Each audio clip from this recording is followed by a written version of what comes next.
Welcome to the Oh So Spurs podcast. We are back for season 3, and yes, it will be the best season yet. We are going full Ange Postecoglou and committing to that to you. Today, we are going to be reviewing the season that has just passed, but not the whole season, specifically the players. Who was our best player? Who was fantastic? Who did well? Who was below the standard? And who was, well, simply yikes? Well, to help me with all of that is Joe. How are you, Joe?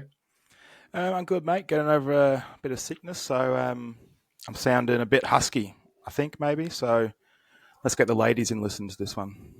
I like it. Smooth Talker Joe is in the house. So, Joe, let's go straight into it then. Who did we have first on our list today?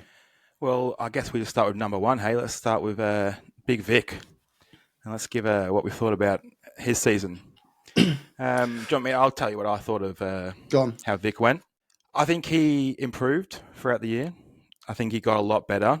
There was a few shaky moments towards the end, a couple of mistakes that were maybe his mistakes, sort of maybe not his mistakes, a bit debatable, but I think his shot stopping was great throughout the year. And surprisingly enough, do you know how he has the against him that he's not very good against corners or crosses? He's actually, according to FBref, in the 91st percentile of crosses stopped. So it's interesting that he is actually fairly decent at stopping crosses, and that definitely was a new one this year. So I don't know. For me, let's just see what you think about him first before I give him. We'll discuss the grade. But what did you think of his season? Yeah, look, I think he's been a really good signing. All signings are rate relative to what we paid for them and what the expectations were for those players. And I think Vicar, another underrated thing you can't really measure is leadership. And we only noticed that really when he wasn't in the side. So, yes, I think there's a complete narrative that he can't catch crosses, but that over the season, he's got better and better and better. He's got a great attitude. He's a strong leader. Like in the final, I would have given him a 9.5 out of 10 if it wasn't for one mistake. And I think the header. So, look, I'm going to give him fantastic. Yeah. I don't think he's been our best player, but I think he's been in the higher tier of our performance this season. What about you? Yeah, I had him in did enough. I thought that was his standard for the few shaky mistakes, but I actually do think his shot stopping is very high. And I actually didn't consider his leadership when I was given that grade of did enough. And he pushed his way into that leadership group. So I feel like we put him in fantastic. I think that's a good spot for him. Sounds good. All right. Check me there. Him done. Who we got next? Let's go Kevin Danso next. Why not? We'll go him. What do you think of Big Kev's half year? Good signing, much needed, capable backup centre back. However, he's no Romero, and that's fine. We didn't expect him to be a Romero. He's not meant to be a Romero replacement. He's meant to be a backup along that back line, big, strong player. Did well in the final. I think sums up that. I think he did well this season, and I think he's. Do I say he's kind of like a bit of a Ben Davies on the right, but more natural centre back version? Like he seems like a Mr. Dependable, good attitude, etc., etc. I think he shows some kind of potential type of player you'd say, yeah, I could see him being a coach maybe in future or something. He just seems like he's got his head screwed on. So I'm going to go for he did well. What about you? Yeah, I think the Davis comparison's good, but he just has better physical traits than Davis, so he can actually perform at a higher level. I have going to put him in fantastic for the sole reason that the way he adapted to the squad and came into the club as not just... I think if it was just on his playing ability, I would say he did enough, but I think my rating for him is the way he came in. It was like he was always part of the team throughout this year. So what do we say? We're gonna argue at it, or should we? Let's. You gave me the last one. I'll let you have this one. So we'll put him in fantastic because his transfer fee was relatively low as well. So I think was it £20 million? Well, I think if you tried to sell him tomorrow, what would you'd probably get your money back quite comfortably. You'd probably get 25. He's proven a bit more now too because he was an unknown entity to a lot of just observers of the league when he came in, and no one really knew. And he is I think he's gone above expectations in that sense too. So yeah, I think that's why I think it too. So we've got him in fantastic too. It's too fantastic to start off with. I think we did finish 17th. So if this keeps going, it's going to be a strange thing. This says a lot about our expectations. If this yeah, exactly. Well, let's go out of defence. Let's go to Archie Gray. What did you think of Archie's season? Like, he's got such a high ceiling, I think. I wouldn't consider selling him for what we paid for him. If we went to if Man City came in with an £80 million offer tomorrow, I'd be saying we can't be selling those kind of talents now. We've got to hold on to these kind of players. But at the same time, I don't think he's the level right now that's, a Champions League regular or anything like that. I think he's probably going to be one that if we, in an ideal world, had a perfect finished squad, he would be going out on loan. But we don't. Mm-hmm. And he's done brilliantly at stepping in to cover certain positions. And if you were to give the full context of 18 years old, out of position, etc., etc., etc., you'd say fantastic. But he also didn't have some poor games as well, and I think that's fine. He's a young kid; you can't expect too much. I'm going to go for did well with him. I think for the first period he was in the team, he was fantastic. Second half, more kind of did well. I'll give him a did well, I think. Yeah, I think so too. I think considering he was thrown into centre back at that age in the Premier League, he never played elite level. He played better than what you'd expect someone in that position to play. But if we're just going to go comparing to his peers in the Premier League in that position, I don't think he played that well. But when we're considering his age and his inexperience and that stuff, I would say, yeah, he did enough, and the future is bright for him. Too. Yeah. He could flutter into fantastic just for sentimental reasons for that, but I think did enough is a good one for him. Consensus, cool. All right, let's do Yves Bissouma. Yves is a tricky one. I think he stood up when he was needed to stand up, but that was few and far between. There's that narrative going around that he's better when he doesn't play, or he's better when he's missed games. He doesn't play himself into form; he plays himself out of form. Did he do enough? I don't know. He did do enough in certain games, like the last few Europa League games. But as the whole year, I think he could have done better. What do you think? Yeah, I think it's a tough one with him because in the Europa League, he did well, particularly at the end. You'd say he did well there. In the final, he was great. He was an absolute machine then. But over the league season, if you looked at that in isolation, you would say below standard. Mm-hmm. So you kind of find yourself in a conundrum where you're going, well, if I have recency bias, he's definitely did well. If I have extreme recency bias in just the last 3 games, he's been fantastic. But over 40 games or whatever it was, I think he was below standard overall. I think and can we caveat that with, I'm going to go below standard, but I'm going to say I still want to keep him based on his improvements end of the season because I want to layer a 6 on top of him. I think he's shown he's got a good attitude. He's determined to force his way back in the team, all those kind of things. You could do worse than Yves Bissouma. So, I'm going to go for below standard with the caveat that he was on a trajectory to some fantastic form at the end. Yeah, I think that's fair too. And I think that the below standard is his standard, not below standard, because we all know he could have done better. Like his ceiling is a lot higher than what he showed. So he was definitely below his standard on that one too. So, another one, we'll pop him in there. So he could have done better. Let's go to the forward line. A quick one here because he didn't play that much. Let's do Wilson Odobert. What did you think of Odobert's debut? That injury at the start of the season is remarkably difficult for anyone to overcome, new to a club and just being out with a long-term injury like that. So, look, I don't think he tore up trees. I think he's dispelled the narrative that he was just some cheap rubbish option from the Championship. Like, I think people have seen he's got a lot more potential than that. But I think there's anything enough to consider him for fantastic. I think he just, like, my expectations for him were exactly what we got. A squad option off the bench who can run up players and offer something a little bit different. He just did fine. Yeah. There was a did fine, I'd be like, he did fine. There was a few moments, wasn't there? There was moments where he'd get people out of their seat and he was really exciting on the ball, especially his first few games, but not playing so much. Was he our most injured player? Was he out for the most amount of games? I believe I think he was out for the most amount of games. So it's really hard to give him any rating, really. I think, do we just put him in the middle category of did enough just because we can't really rate him? So it's harsh to knock him down, but it's unfair to put him up as well. So are you happy and put him in? Yeah, I think that's fair. Yeah, just put him in the middle. I think that's fair. Yeah. Yeah. All right. Other forward line player. Let's do Richie, the old pigeon. What do you think? Injured a lot too. It's like, how do we factor injuries into the whole equation? Because that's not their fault.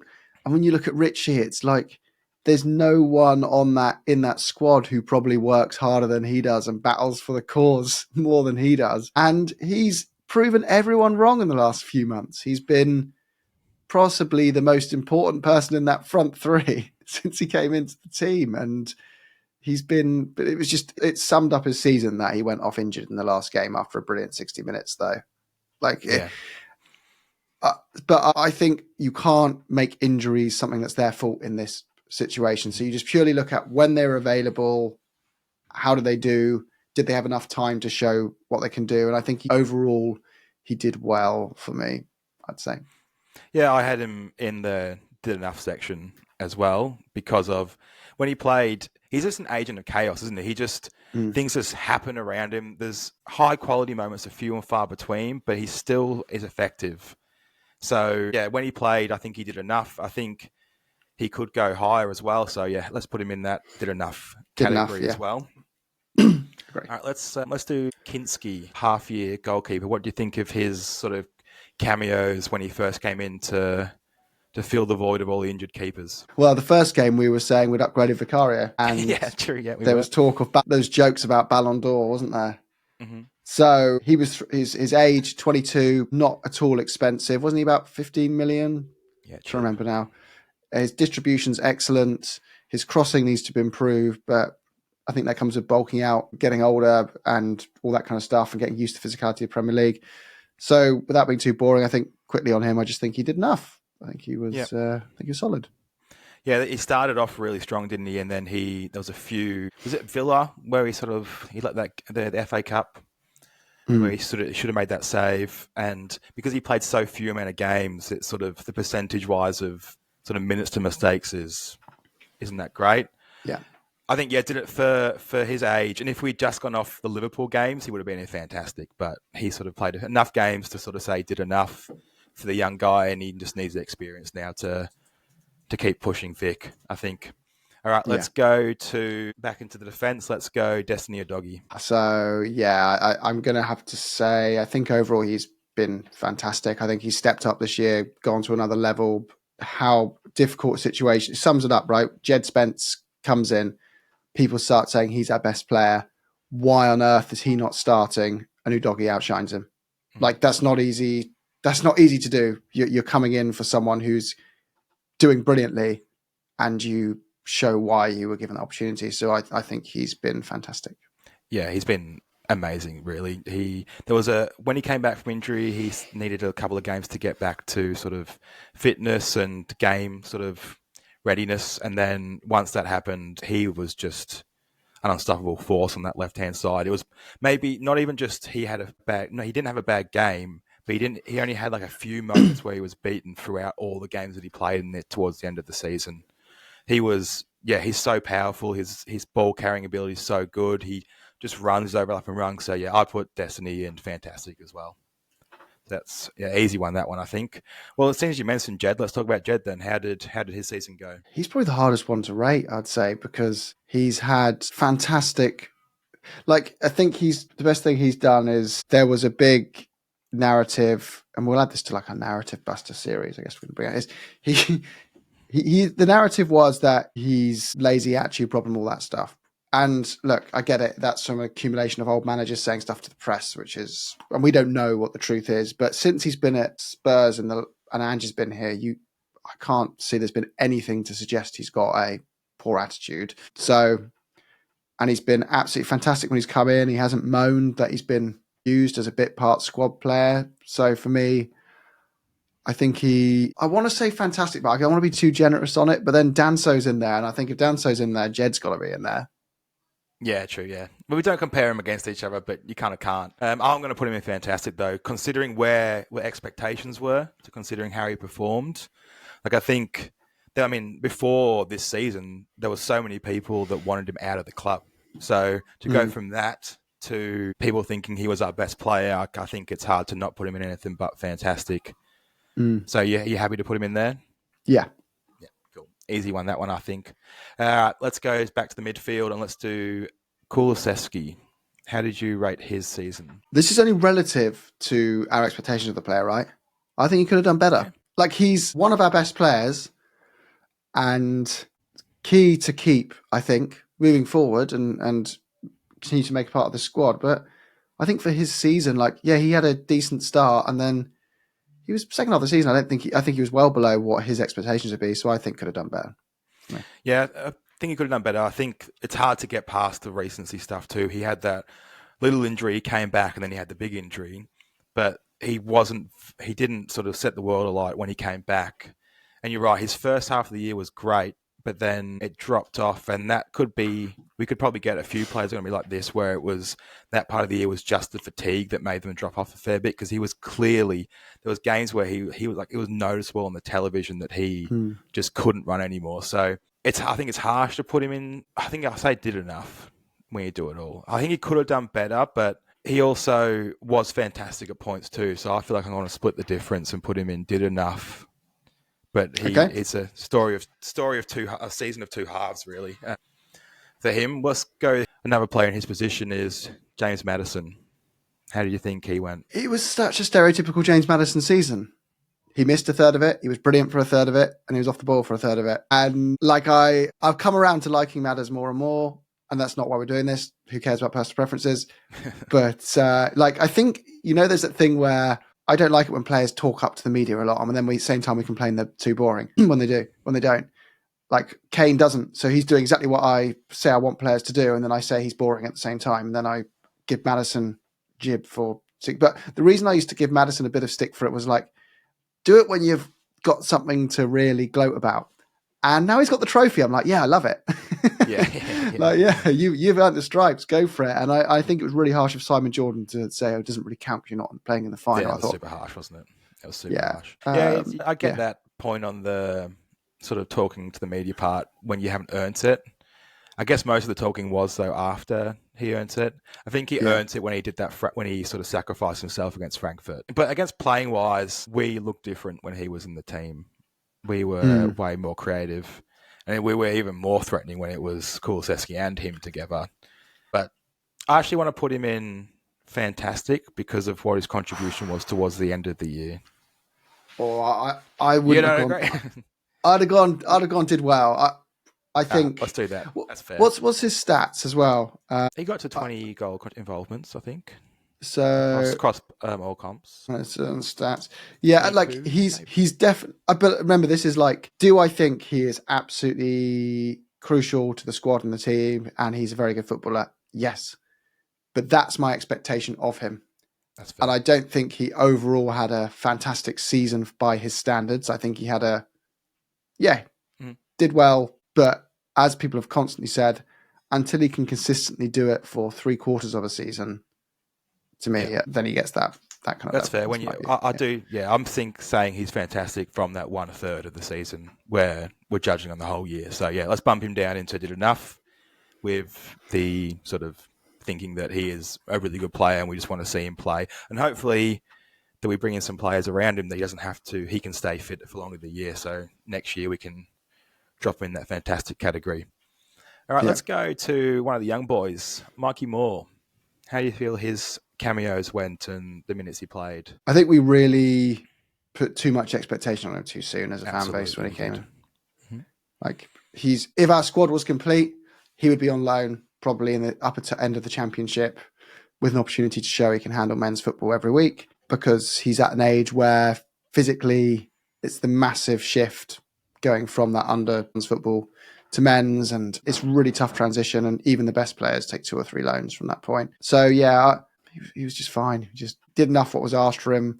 I think we expected too much from him at times as fans, but I think he's got potential to be a big player at the football club, but just did enough. Didn't do anything special. I absolutely think we put too much expectation on him. Even the demand for him to play more, when I think there was points where he clearly wasn't ready for the Premier League in terms of tactical wise. His skill on the ball was undeniable. There was glimpses against AZ that he was nearly unplayable. But for a 17-year-old, I think he did enough to stick himself right in the middle there. So let's chuck him in the did enough category. All right, let's jump back into the defence. We'll go with let's go Ben Davies. Didn't play that much, I don't think. He didn't. For me, Ben Davies, I I really like Ben Davies over his 10 years at Spurs, and I think he's been much maligned, as in people have wanted him out for no reason when he's done just a good enough job, and there's been moments where he's made crucial blocks and things like that have really been important, but I actually don't think he was very good this year. I actually think he could have done a lot better. So I'm going to put him in, could have done better. Yeah, I think that's fair, and I just think he's out of his depth in the type of football we play, and that's not his fault. Mm-hmm. When he's come in, he's done everything he's asked. He's given everything to the football club. He was thrown into situations not out of choice, but out of circumstance. That's not his fault. And I'm sure if we released him tomorrow, he would go on to a mid-table Premier League side and be a experienced, solid senior player for them. But I think like when you look at like the Gray and Davies centre-back pairing, which happened like 12 times, I think. Yeah. I don't think any side in the top 15 in the Premier League would have those two as their starting centre-backs. No. And yet there was a lot of like, how come our defence is so bad when those two are playing? Well, yes. Davies is a left-back converted to centre-back. We go, no, he's always been a centre-back. Not really. For Wales, he's had to do it. But again, that's more through needing to do it. Like, we signed him as a left-back.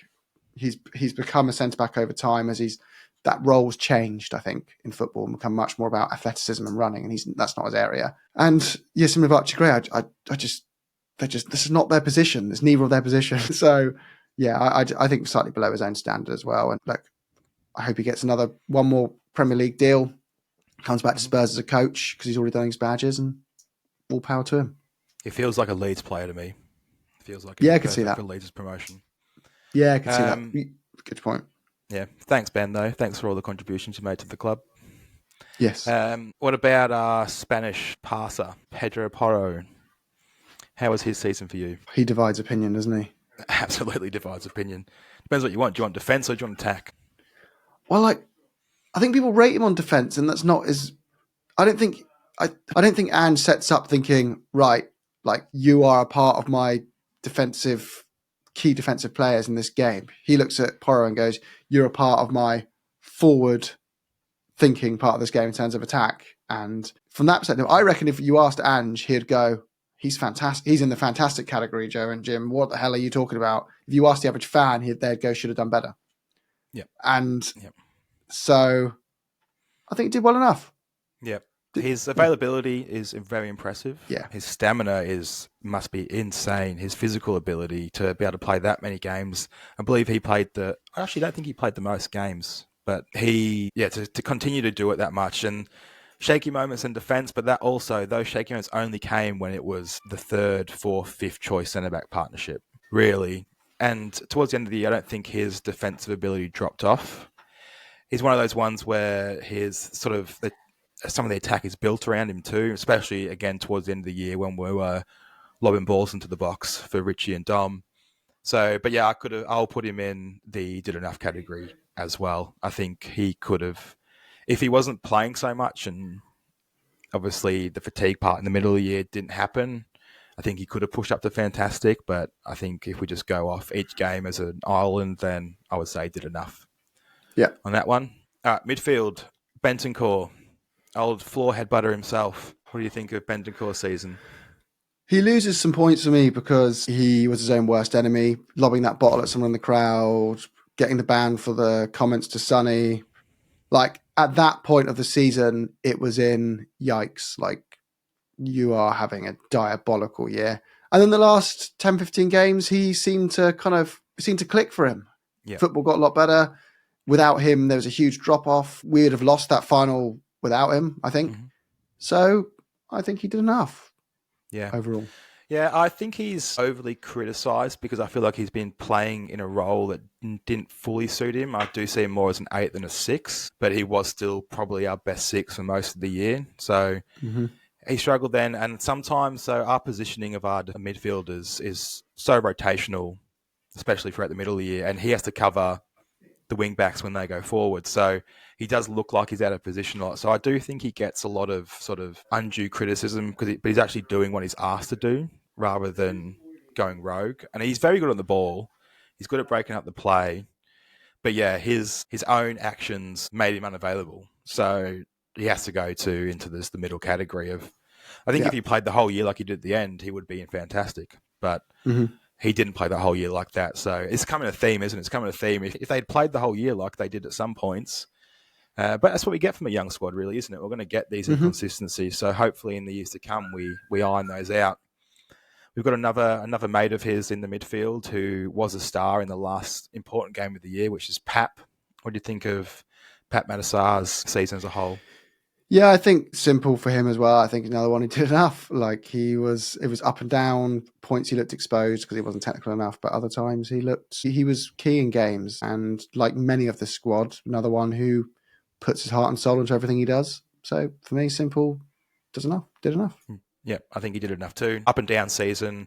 He's weird. He has such good ball striking ability from outside the box. You know, that goal he scored against City, that was just great skill. But also sometimes too, he can't receive the ball that well.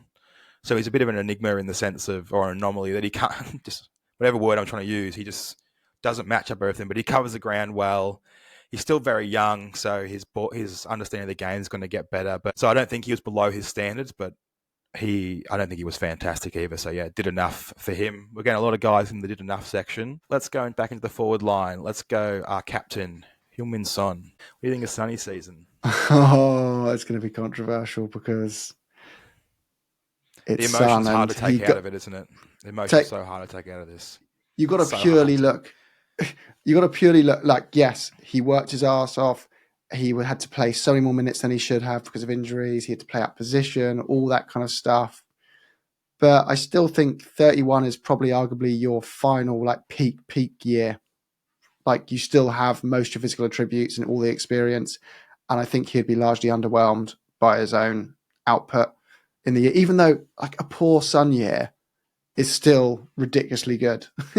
So and I say this as if I swapped the bodies round and said Archie Gray and Sonny, I'd say, and Archie Gray, Odegaard and Son, I'd go, or someone like that, or Mikey Moore, I'd be like, wow, fantastic, great season for them. But because it's Son, could have done better. Yeah, we're comparing to his own standards and the standards he's set over the last decade nearly in the Premier League. He didn't play anywhere close. Obviously, a different style. He's majority played.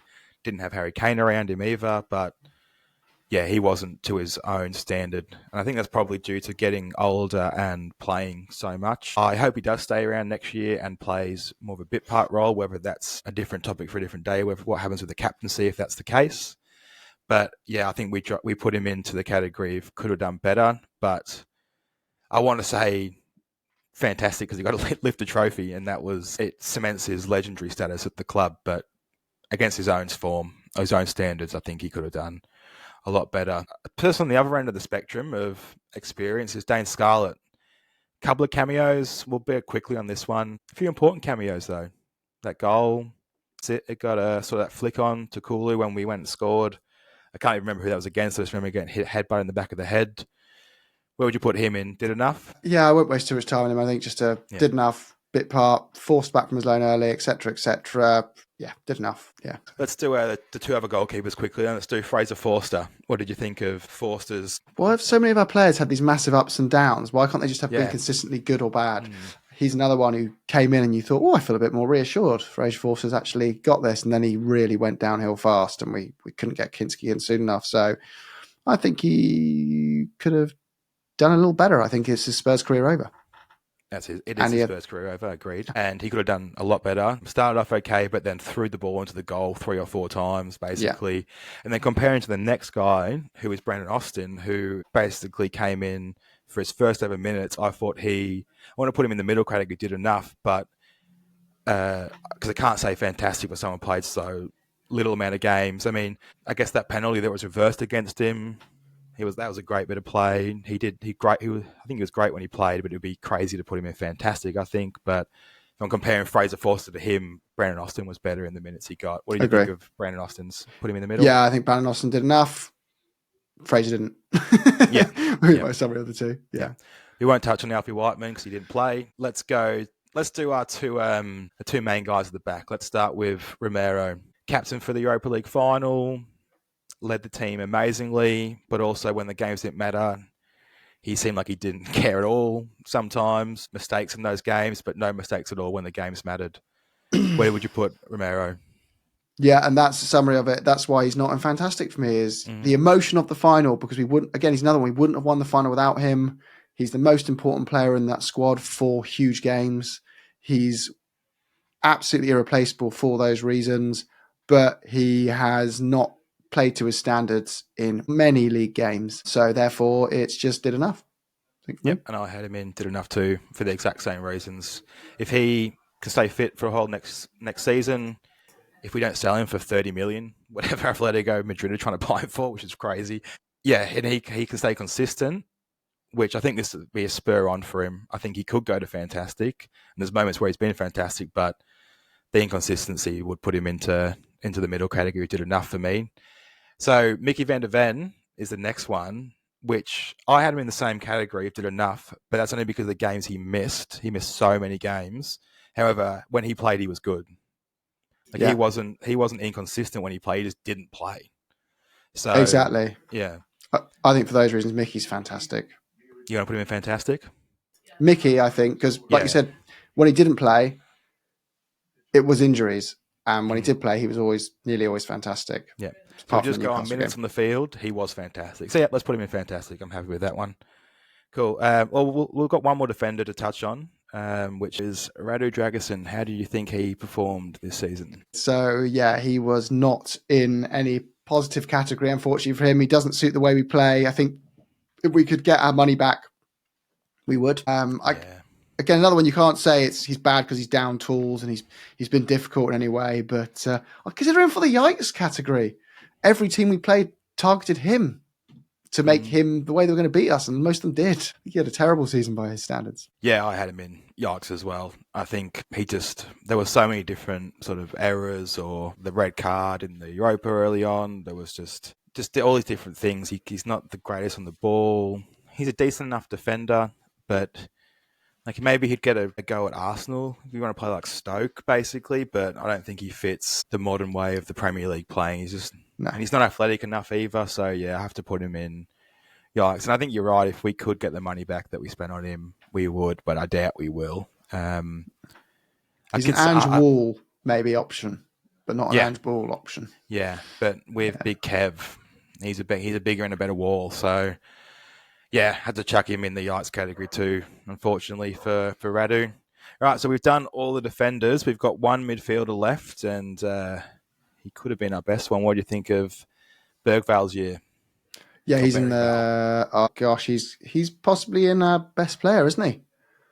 I Yeah, we'll think. do the best players at the end once we just go through who we've got in Okay. fantastic. We'll round up, but if I'm assuming by you saying that you have him in fantastic. Yeah, fantastic. Yeah, Yeah, easy absolute brilliant season. fantastic. There was Yeah. moments early on, which I'm going to move on from. Like the FA Cup game, he wasn't great, but he was clearly tired in that game against Villa. But just his growth has been amazing, really, and he has so much. His ceilings, he's the highest ceiling in our team. He's powerful. He's great on the ball. Everything about him is fantastic. So yeah, easy one to put him in the fantastic category there. And I think you may have foreshadowed something, but we won't get ahead of ourselves. All right, just the forward line left. So the most polarizing player that we have and maybe ever have is Brennan Johnson. So what do you think about Brennan's year? I'm gonna just be controversial and say I think he's been fantastic. He's our top goal scorer. He won us a trophy. He's been regularly available. Every time he's been under massive pressure to score, he's scored. Yeah, I wouldn't put him in the conversation for our top 3 players this season, but I think he's in the top 5. So yeah, I think he's been fantastic. But I can understand if you say, did enough or did well, and I'll compromise with you there. Well, it would be good for controversy and for the YouTube sort of, but I do agree with you completely. Goals. I'm a top scorer. I know he plays right wing, but in our system, the system's designed to get him goals and he finishes them really well. He's a great finisher. He's always in the right spot. So yeah, I have to put him in fantastic year 2. And to force that goal in the final to have Sonny lift the cup was summed up the whole year, really, doesn't it? And it's Brennan again and again and again. So yeah, probably fantastic, I think, and I think that one might get the comments talking a little bit to see people disagree. We might have do you want to tease the idea of doing a video about him, or should we? Yeah, well, in a Narrative Busters, sorry, as a new series we're going, we're going to go over the general narratives of certain things around Spurs and just look into what the facts actually say. So Johnson will be one of those. Does he press? Does he track back? Does he contribute to creating goals as well? We're going to look into all the numbers of that and come to an answer. We don't know the answer yet because we haven't done the research, but yeah, if that's your thing, make sure you subscribe to get that content. Nice one. All right, a couple more guys to go through. Let's go Tal before we do the final one of Dom. How do you think Tal's sort of 6-month loan or permanent? We'll see what happens there, but how did you rate his? Big fee associated to him and everything else. I don't think many would say he lived up to that expectation. Could have done better.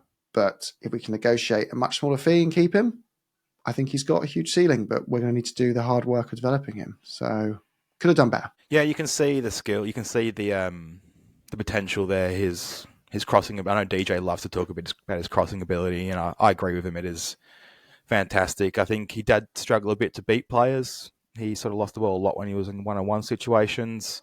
And then there was the moment against Brighton where he probably should have scored that goal too. And I know it's recent, but I think that kind of sums up that he could have done better in that situation. And I think he could have done better as a whole. If we are going to buy him for 60 million, which I doubt it, we do spend that much money on him. I think it probably come down to about 40 with his potential and age. But what he's shown in the Premier League, I think it's knock about 20 off the price, I think, to make it a reasonable buy. But I would put him in, he could have done better situation too. So I'll pop him in there. So Solanke, how do you rate Dom's year with us? Johnson did everything right except score goals. So, and I know that's his job is not just to score goals, even as a striker. So for me, I think he did enough. I think you got to do it relative to the price tag, and he was an expensive player. Yeah, that's true. But yeah, that's my. It is true that he didn't play really like a £60 million player, did he? However, we did look different without him. We did look his ability to hold the ball up is great. His pressing ability is great. He's fairly silky on the ball, but he didn't score enough goals. But he also wasn't really given the opportunity to score enough goals either. I had him in fantastic because what he meant to the team, but I didn't actually consider the price tag when I was thinking about that too. So you're probably right. When we're comparing against the whole thing, he probably did enough. Yeah, because he could have scored more goals. So that would have if he scored more goals, even though he had close to 20 goal involvements, he could have done better. So yeah, let's put him in the did enough category. Yeah, he's a key player for the team. Keep him for next year. But I think if you revalued him now, you'd say £30 million player, probably around that. Yeah. So just relative to that. And we'll see if we sign another striker and if he still stays on number one. That'll be interesting to see what happens in this window. Before we do play of the year, let's do Ange. How do you rate Ange's season? Well, if he'd lost the final, it would have been yikes, wouldn't it? Yeah. But I think it's I think it's an easy answer because the fan base is split 50-50 on whether there's going to be white smoke coming up from the Skywalk on Monday to signal that we've got a new manager or he's staying. That it's dividing opinion because it's in the middle. I think he's like, to me, he's won a trophy for Spurs. It's fantastic. You know, my personal view is I want him to stay, all that kind of stuff. I love him. I think he's re-evangelized the whole culture around winning around the club, etc. But I am not the face of Tottenham Hotspur's fan base. I am just one opinion, and you've got to take everyone's opinion. I think it would be overall that he just did enough. Yeah, I mean, we came 17th in the league, and there's so many reasons why that happened. I did think he did fantastic at keeping the squad together. I think that his leadership ability through that time was great. Yeah. He probably should have adapted a little bit to having the injuries and playing a bit more conservative for a short period of time through the year. I think he did eventually do that. Giving up completely on the league was justified in what was the outcome of it. But as you're right, if we hadn't have won that final, it would have not been justified, and it was on the flip of a coin. But we did get to the final at that same point too. So yeah, it's hard to say fantastic. I think parts were fantastic, and I think parts you could have done better. So, and I do want to see him around too. I think the only reason to get rid of him is because of fear. That's the only reason, and our motto is to dare is to do. So I say we keep him for that. But I think we put him in, did enough for this one. for that moment too. All right, player of the year. Should we count down to 3 and then say it after 3? Because I feel like we're both going to say the exact thing. Did we just leave out Werner because it's Yikes and everyone knows that? Oh, sorry, I did. Yes, Werner, Yikes, done. Yes, next. Werner, Yikes. Actually, I want to say one positive thing about Werner. He gets in the right position a lot. And I think he does the strategy of the game right. However, he can't control the ball. He kicks it out of bounds all the time. Oh, sorry, out of bounds is not the right word to say if you're English, is it? What would you say, Jim? What would you say, kick? No, it's American kick. It's touch, isn't it? A kick a touch, isn't it? That's rugby. Yeah. Anyway, you know what I mean. He cannot finish. He barely can cross. So, yeah, yikes. But Yikes. Poor Werner. So, player of the year. Lucas Berryval for me. Luke, easy choice, I think. Incredible. Yeah, I can't. We've already said how amazing he is, but to do that at his age and still, you can still see so much more out of him too. Yeah, his understanding of the game is great for his age. His tenacity is amazing. He at the start of games, he will get into someone. He does not shy away from contact. Can you think of anything that I mean, he's not perfect at everything, but can you see a weakness in his game? No, I think it depends on what position. And I think that's not 100% figured out. I think we kind of know, but I think I think he can achieve anything he wants. I think he's going to be one that we're going to be batting off Real Madrid from in a couple of years. In a year or two, Yeah. He could play that 6 of that sort of progressing the ball and just moving it along, breaking up play. He could play the 8 box to box. We haven't seen it too much in the Spurs shirt of the creative side of his game, but we have previously at his previous club. So yeah, I think he can pretty much do anything. So lock him in for our player of the year, and I doubt many people would disagree with that. But let us know in the comments if you do disagree. And do you want to wrap it up, Jim? Yeah, so just let us know in the comments basically what you think, disagree of anyone. We've got some excellent episodes coming up. We've got someone from Tottenham's Academy that may have launched when you saw this, or it may just about to be launched. We've got a finance special with numerous people working in finance. We've got an episode going over all the squad health of our European squad in the upcoming season. What do we need to do? Our club grown and homegrown statuses. A licensed coach JJ is coming on. Michael Bridge from Sky said he's happy to come on over the next couple of weeks. Rob Daly said he's going to come on. He's just having a week or two's rest after that final and the travel. But he said he might actually hop on today if he can fit it in. So we'll see. But yeah, loads and loads of guests and great content coming. So make sure you subscribe for that. Love it. Thanks, everyone. Come on, you Spurs. Come on, you Spurs.